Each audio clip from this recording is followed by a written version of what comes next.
well, this is embarrassing.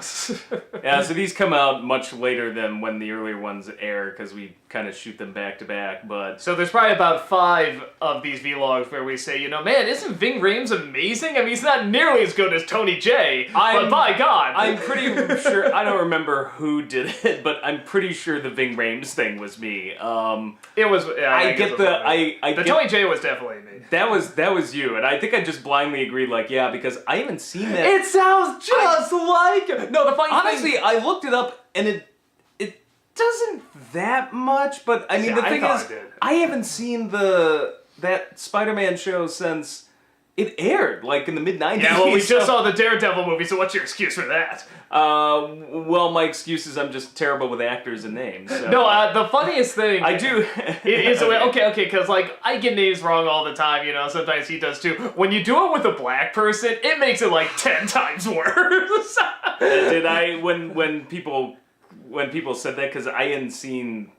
you're the one who edits it, so I don't look at the footage. Like, I might have caught it had I seen it again, but when I saw it in the comments, I'm like, wait, no, I couldn't have. I'm like, oh, fuck. No, the funniest for me was when I was looking up to make sure Tony J, because there's a lot of Spider-Man shows, I'm making sure, one wasn't confused with another, and I typed in Tony J Kingpin, and all that came up was all the comments saying, Doug Walker thought Tony J was the Kingpin. So I do want to make one thing clear, because I'm sure people would be like, dude, that's racist. I've made a list of actors I normally confuse. You are really diehard at proving you are not racist. Exactly. So, but no, it just makes you look more racist. Actually, no, I did this because, like, some of them are legitimately kind of funny. Because I saw your Facebook post. Yeah, I did post some of these on Facebook, and some, like, Gary Busey and Nick Nolte. Somebody said that needs to be a sitcom now. Other ones I confused Bill Pullman and Bill Paxton. Everyone gets those. They don't look alike to me. I just always know the names. Yeah. Kevin James and Jon Favreau. I've confused Ryan Reynolds and Ryan Gosling. So have I! Yeah. I'm glad I'm the only one. Okay. See, I don't know how I do this, but I've done it before. Lily Sobieski and Scarlett Johansson, I have confused. Oh, no, that's no. I know. You are racist against white women right now. Yeah. That is fucked up. I do not discriminate. I just fuck it up with everybody. Well, with me, everyone knows my bad memory. So Vin Diesel, Dwayne Johnson, I've done that. No! Yes, no. I've done it. I have done it. Early on, I've done it. Yeah, back in the Mummy days. As a man with man parts, you should be ashamed of yourself. I am ashamed. See, this is a confession. That's like confusing Harrison Ford with Tommy Lee Jones. It's like, no. Confession. This is a confession. Let's see. The biggest one that I still do this, Nathan Fillion and Jeremy Renner. I confuse all the time. I am just so fascinated how much you want to make yourself look bad right now. I'm really fascinated. I know. You've made a list. Because if it happens again, maybe it'll be on the list. So I can just say, you know what, just go to that list. This is what I've done. These are the ones I listed, okay? So if it happens again. And most importantly, and last but not least, I have confused Hayden Christensen with an inanimate carbon rod. That happens all the time. So apologies to Hayden Christensen, but I can't help. In the Star Wars movies, like, it just looks like a rod is fighting with a rod. Well, that Simpsons episode with the inanimate carbon rod, I keep thinking that's Hayden Christensen. When they're all like, all hail the rod, and he's on the cover of Time magazine. It happens all the time. So any shit. Let's actually talk about the episode. Well, wait. Jesus Christ, come on. We have an episode to talk about. But we've got one more thing. And it's not a fuck up. But somebody pointed this out, and I do think it's amazing. Apparently that fight at the end of episode 2, they're claiming they did it in one shot. I don't know if I buy it. It is possible, but it's highly unlikely to go Robot Chicken. I'll give them the benefit of the doubt. If they claim it, I'm not going to call them liars. I mean, there's some things I really didn't believe, and they're like, no, it's true. Please, though, do call them liars, because then people forget about what I said with Michael Clark Duncan and Ving. No, there's some stuff, like, I really didn't think Sigourney Weaver made that shot at Alien Resurrection. I was like, no, she really did, and I still sort of squint my eyes a little bit, but, like, every fucking person in the world kind of verifies it, so it's like, okay, there's, like, no evidence proving not. There's more evidence proving so. So we'll give the benefit of the doubt. I mean, impressive. I mean, even if it's not, it's still impressive. I think that's the complete list of fuck-ups or things we need to talk about from previous episodes, so, woo! Anywho, episode 9, let's talk about it. It's great to see Daredevil finally go up against Ving Rhames.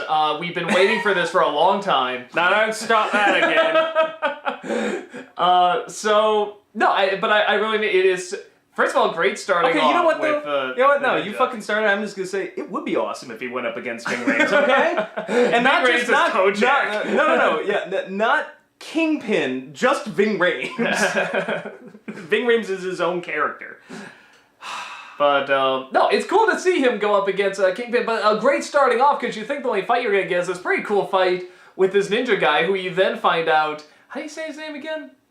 Nobu. No, Nobu. Yeah, it is Nobu, which was like a good reveal. But with Nobu. Which, I mean, after I found out, then we see him die, even when he's fucking on fire, I was like, still got a few breaths, still tries to fight him. I'm like, I really wish I knew more about this guy. I kind of feel bad. I was like, oh, he's just a complaining, I'm pretty sure guy, that was supposed to be like one of the hand ninja outfits. So Yeah. my guess is we're going to see the hand at least again. Yeah. But yeah, it was one of those things where I was just sort of like, I feel bad for this guy. It's like, I show you great honor. The least you can do is show me the same. I was like, this guy suddenly got really cool. At first he was And then you lit me on fucking fire! yeah, at first he was kind of like the Russians, like, he's just kind of a whiner, but it's like, holy shit, this guy really kicks ass, and now he's dead. I feel sorry. And now we know that Nobu was completely correct. He thought he was getting screwed over somehow by Fisk, and Fisk pretty much is like, yeah, he was becoming a problem, so thanks for setting him on fire. I did feel more bad when that guy went than the old lady. I felt very bad when she went. You hate the elderly, unlike Murdoch, who was lured out of hiding. I did love that line. It's like, I didn't know if it extended to the elderly. He's like, well, now I know. I took no joy in her death. No, passing. Like, he covers, that's the passing. thing about Fisk. He keeps, like, trying to distance himself. I took no joy in her passing. He didn't say death or killing, like, because that would imply that he's evil. He is becoming he's just becoming more and more enjoyable as that villain. It just with that direction he's decided to take it, or the director, both, I guess. And it's just so much fun to see him talk in that way and just how he's going to react to things. I love seeing how he's going to react to stuff. And man, that wonderful scene where he goes to the art gallery, which is already giving you chills, because it's like if the Kingpin doesn't have something planned, like that place staked out, surely she does, because she's Vanessa. a fucking criminal mastermind too. And as soon as she's like, why don't you ask him yourself, and you just see him come in, it's like, yeah, man, you just feel the intimidation. Then when they're just looking at each other, talking, you just see the size of him compared to your hero. I mean, he's big, but when we see your hero, looking up at him, it's a very intimidating scene. And then when he finally meets at the end, I'm like, oh yeah, I've been waiting for this. I've been waiting, and He's on! horrible to say. Yeah, I've always wanted to. One of the cool scenes in the Daredevil movie was when Ving Rhames goes up against Matt Damon. It was just amazing. So when you see them fight, it's like, that was really cool, and I've always wanted to see a legit Kingpin. I mean, Michael Clark Duncan. It's Michael Clark Duncan. Seeing him go up against... He's saying it this time. Direct all comments to him.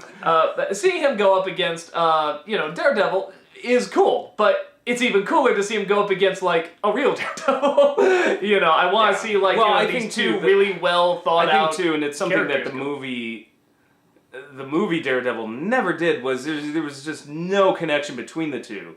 Michael Clark Duncan's performance is amazing, but the writing doesn't back him up, because there's the killing of the father, but that's there's the killing of the father. Yeah, that's a big deal. Don't get me wrong. It feels somehow like, but you don't feel a connection though. Even with that, like, I had this issue where I just didn't feel like these two were like a hero and a villain, like, destined to battle. Like, this one I think sets it up much better. Well, there's much more atmosphere and environment to it when, what they say in the movie is much more, we only deal with those that are innocent. Nobody's innocent. I want to bring you on, and we're not going to... I mean, it's straightforward why they don't like anybody, why they don't like each other, but you don't quite feel it like you do here, because it creates that atmosphere, it creates that dread, and it's established these characters so well. You want to see these two go up against each other, because it would be such a good fight, and these characters are just larger than life. You feel the animosity between the two. And I don't know who's to blame. I think it's just the writing, like, because Michael Clark Duncan, I thought the performance was fine, maybe I wasn't And getting even as much Affleck, out to of his Affleck. credit, is not... Yeah, I just felt like there wasn't any real animosity between the two, though. It just felt like a staged fight. Well, we have time in this, and they've had the phone calls, they've had, the baiting each other on the TV and stuff like that. I mean, it's been building up, wherein... Well, even the little scenes, like, where Fisk walks in, and he just squeezes, like, the cane, like, you just feel that rage. And at the end of that fight, I love Fisk's fighting style because it's very gorilla. Yeah, he loses it and he just goes like a gorilla. You beat me to it. I was gonna say it's like a gorilla. He's like just pounding on the guy. And then again the little touches. Like I love how the newspaper covered in Murdoch's blood sticks to his back, like to the wound. I could just kind of feel that. Like ew. Well, even the fight with the hand there, I mean, it's like every time that's something sliced, I'm like, ooh. I don't know how he survives because maybe the chemicals gave him super strength, but that's what I was thinking too. Like I'm like this fucker would be dead, and then the Kingpin beats him up too. And then the Kingpin wails at him, and then he jumps out. The other detail, his way jumps in the water. It would have been easy to show him jump in the water, but all of that blood, just in the water, you expect Jaws to jump out of there. And the one thing, I mean, I really just said, I just shouted, "Oh come on!" is when Fisk has him beaten down, he's fucking right there, and it's just like, Wesley! And he walks up, what the fuck are you doing? Twist his neck, do whatever, but... First time I saw it, I thought the same thing. I'm like, Wesley? I'm like, what? No, you do it! Well, and what I love, too, is that, you were saying, some tropes you have to accept, and I accept that. But... I accept it, but it's still a dumb you could have had, he holds him up, he's about to deliver the finishing blow, and then maybe, Daredevil, whatever, moves out of the way, he hits the wall, he falls to the ground, and then he jumps out the window. You do not fucking let the Kingpin just be like, Wesley. I mean, this is a fucking criminal mastermind. How could he make the most routine escape? Lady Gao said I should control my blood pressure. Wesley, you shoot it. Yeah, I don't get that. But aside from that, still really, really good. And good episode for Foggy too. The scenes where he was reacting because he feels like he failed the old woman. And when they're getting drunk doing the Irish wake, that was really good too. Do you think that went on a touch too long? What do you think? When they're at the bar and everything, they're just still crying and still going. I'm like, okay, you had me at seeing the body, but something about still seeing it, it was just, for me, it was a hit much. I think you need to show how much it affects them. Particularly versus Murdoch's reaction, because he, for the most part, he plays it completely straight. Now, his way of dealing with it is to go kick some ass, but, I mean, his initial reaction, they're like, it's her, and he's just completely stoned. Well, he's doing, this with the cane and stuff. Oh, that's where that happened. Sorry, I forgot about that. It wasn't with Fisk. It was, it was there. So he has that, but it's a buried rage, whereas Foggy and Karen wear their emotions on their sleeves. No, you know what it is? I think that's it. I think it's the fact that you see the reaction from them when they see the body. It's really good. I mean, both of them, they just really good acting. From both of them. And I think it's so much, and it's so heavy. Made me want to get misty-eyed. I'm like, oh, not the old lady. But to see it then sort of come back again with the drinking and it looking very similar, it's kind of like, okay. I mean, I understand, we gotta do something. You need that scene where it's payback and stuff. But something about seeing, just them drinking away, it's hey, Irish wake, whatever. That would have been fine. But then it's just tell me what kind of a world can have this happen to a beautiful old lady. It's he's getting drunk. He's getting maudlin as he gets drunker and drunker. Isn't there a different sad face they can do or something? I don't know. It's really nitpicky. It's really nitpicky. I don't know. We'll have an interesting conversation about the next episode because I have similar thoughts about the next episode more than, or maybe the one after. We'll see which one's next. Oh, the last thing I'll say is, okay, so Murdoch comes home, Foggy comes in, finally realizes it's Murdoch, but how does he find out? He lifts the mask up to here, and he's like, Murdoch? And it's like, yeah, I could tell by looking at his eyes. You never see his eyes! What would that reveal? He's his best friend. He's seen him without the glasses. Yeah, but before. no, how often? And how often with his eyes closed and stuff? It's like if he took off the whole thing, I'd be like, oh, okay. Or even if he saw the There's a chin. difference between a mask If you could tell the difference, like, you know, with the eyes closed and nothing else, he should be able to tell with the chin. Just the chin. They did a study, because everybody's like, oh, how can you not realize it's Bruce Wayne, you know, Batman, or a simple mask? They did a study, and it turns out that when you cover up the eyes and the top part of the face, it messes with your recognition. And to prove it, they took a bunch of celebrities and put their faces in Batman masks and said, you know, Photoshop them in, and they're just like, we're not going to tell you who these people are. Because there was like, well, I would recognize that it's Michael Keaton. Well, you knew it was Michael Keaton to begin with. You know who the cast is. So like, here's celebrities, well-known faces.